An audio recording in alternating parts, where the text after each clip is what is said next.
Création de richesse, tout le monde peut y arriver, c'est vrai. En tout cas, avec les échanges que j'ai eus avec mon invité, Alex Balogun. Bonsoir. Bonsoir. Ainsi donc, je peux aussi avoir ma petite fortune à moi, c'est Oui. ça, en tant que journaliste que je suis. Pourquoi pas? Étant même un métier, juste par passion, par vocation, est-ce qu'on peut en faire un métier où on a beaucoup d'argent? Bien sûr, vous pouvez avoir l'indépendance financière en faisant ce métier, bien sûr. Alors, partagez les astuces avec nous.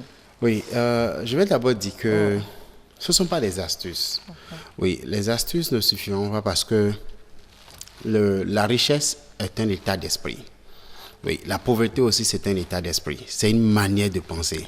Ah, ainsi donc, ce n'est pas le fait d'avoir quelque chose, le matériel ou de l'argent, puisque vous avez là un billet sur la table, ce n'est pas ça qui constitue la richesse vraiment. Pas du tout. Je connais beaucoup de personnes qui sont pauvres, mais qui ont de l'argent. Faites attention à mes propos. J'ai dit, je connais beaucoup de personnes qui sont pauvres, mais qui ont de l'argent. Et je connais beaucoup de personnes qui sont riches, mais qui n'ont pas de billets. Qu'est-ce que ça veut dire? Oui. Les recherches ont prouvé que 97% de ceux qui gagnent la loterie revient à l'état initial après 3 ans. Ça veut dire quoi? Il a eu beaucoup de billets, mais dans sa tête, il est toujours pauvre. Mais comment on peut avoir des billets et être pauvre? Moi, je n'arrive pas à comprendre. J'ai des billets, je vais me faire plaisir, acheter des choses. Oui. Et là, j'ai de l'argent, je suis riche. Ou bien. Oui. Maintenant, si vous permettez, l'enfant prodige dans la Bible qui allait vers son père et qui a dit « Donne-moi ma portion de l'héritage » et qui a pris et qui est parti, qui a tout dépensé et qui a commencé à manger avec les animaux. Et il est revenu, son père lui dit « Je m'excuse ». Mais il a eu beaucoup d'argent. Pourquoi il a commencé à souffrir? La souffrance qu'il n'a jamais connue dans sa vie. Plus d'argent l'a mené à souffrir maintenant. Quel est le problème? Le problème, c'est que si vous cherchez ces billets, vous ne serez jamais riche. Et qu'est-ce qu'il faut chercher? Je vous arrête, Monsieur Balogun, parce que je crois que quand chacun se lève le matin, il quitte sa maison et il va travailler, c'est pour avoir de l'argent et donc par ricochet devenir riche, enfin, se mettre à l'aise avec sa famille. Oui. Je n'arrive pas à comprendre là. Et c'est pour ça que la majorité ne trouve pas. Si vous cherchez les billets, le billet que vous voyez dans ma main n'est pas en réalité l'argent. Ça, c'est un moyen d'échange. Lorsque vous courez derrière le billet, par exemple, il y a un zème qui m'a pris un jour et qui a dit depuis 14 ans, j'ai commencé à gagner de l'argent. Et la question que je me posais, si depuis 14 ans, aujourd'hui il a près de 50 ans, et qu'il n'est pas devenu riche, qu'est-ce qui s'est passé? Quelle a été sa faille tout le long du parcours? Merci. Et c'est ce que je vais partager tout à l'heure. Il y a ce qu'on appelle la valeur. La valeur est un générateur de l'argent. C'est la valeur qui est l'argent en réalité. Si vous pourchassez les billets, vous ne serez jamais riche. Mais lorsque vous pourchassez la valeur, vous devenez un homme ou une femme de valeur. Vous aurez beaucoup de ces billets. Et en plus, même si vous les perdez, vous allez toujours les regagner. Quelqu'un a dit, si vous distribuez tout l'argent qui existe dans ce monde, vous prenez chez les Bill Gates, les Warren Buffett, les Aliko Dangote, et vous distribuez de façon proportionnelle à tout le monde, toute l'humanité.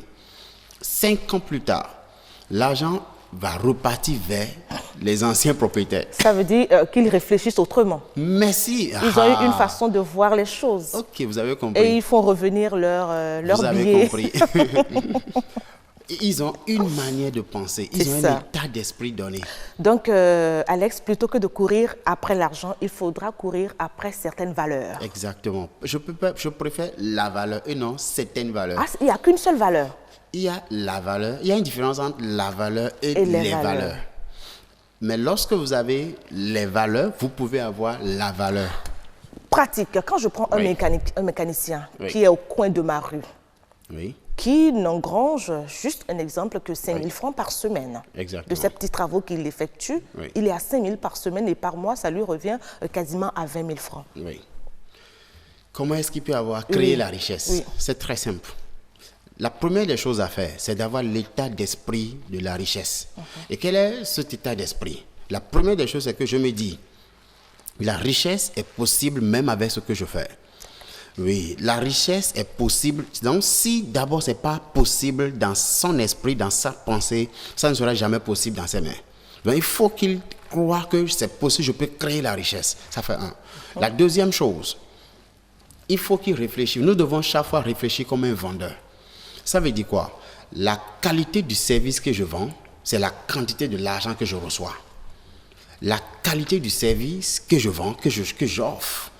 Ce mécanicien qui a 1000 francs, s'il dit, OK, je vais offrir un service de meilleure qualité, les gens vont payer mieux. Oui, et le client part satisfait. Et pas satisfait.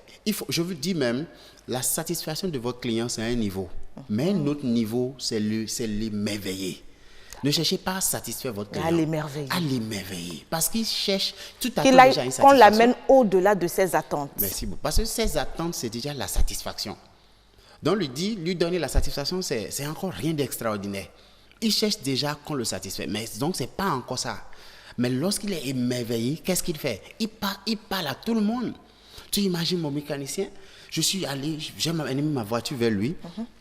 Il a réparé la voiture. Il a encore lavé la voiture sans demander de l'argent. Il a nettoyé la voiture. Ça, c'est l'émerveiller. Mais si je lui répare la voiture en tant que mécanicien, il s'attendait déjà à ça. Et je lui répare la voiture. Et je lui dis en plus, pendant 3 mois ou même 6 mois, votre voiture n'aura plus jamais ce même problème. La personne va dire, waouh, c'est extraordinaire ça. Ou même, il va encore de là.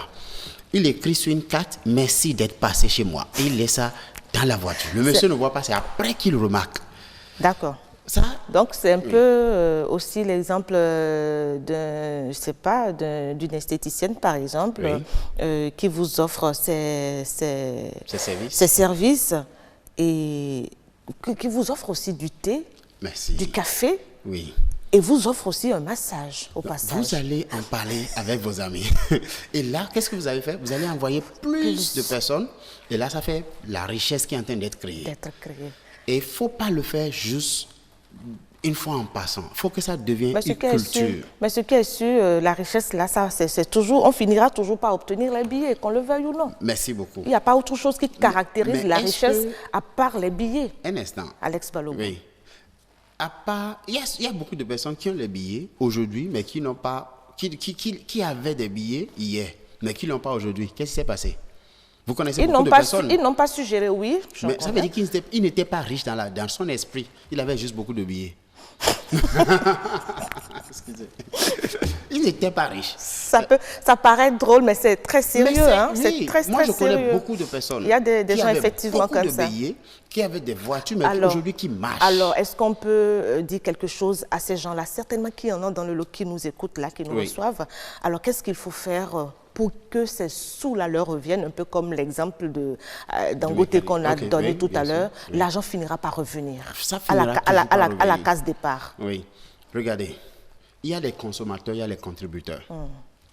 Les contributeurs, l'argent leur revient toujours. Pourquoi? Parce qu'ils vont chercher toujours à vous donner et vous allez acheter. Mais les consommateurs vont chercher toujours à dépenser. Regardez, je vais partager un grand secret. Il y a une catégorie de personnes qui s'enrichissent au Bénin tous les jours, tous les soirs. Et c'est quoi cette catégorie? Je veux bien me retrouver dedans. Non, vous n'allez pas accepter. Oui, les Béninois n'acceptent pas souvent. Ce sont les cafétérias.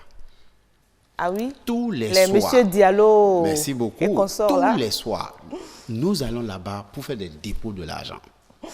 Mais ils sont là juste à recevoir. Ils ne changent même pas de chemise. Ils parlent un mauvais français, mais ils sont très riches. Et quand ils ont été cassés, ils n'ont même pas fait 2 mois pour revenir en pleine force. Ça veut dire quoi? Mais tous les soirs, nous allons là-bas, nous faisons chef, patron. Hey, donne-moi un plat de spaghetti, donne-moi du thé. Et il lui dit, il n'y a pas de problème, chef. Bonsoir, chef. Et il prend l'argent, il encaisse tous les soirs. Ils se font des millions. Qu'est-ce qui se passe avec nous?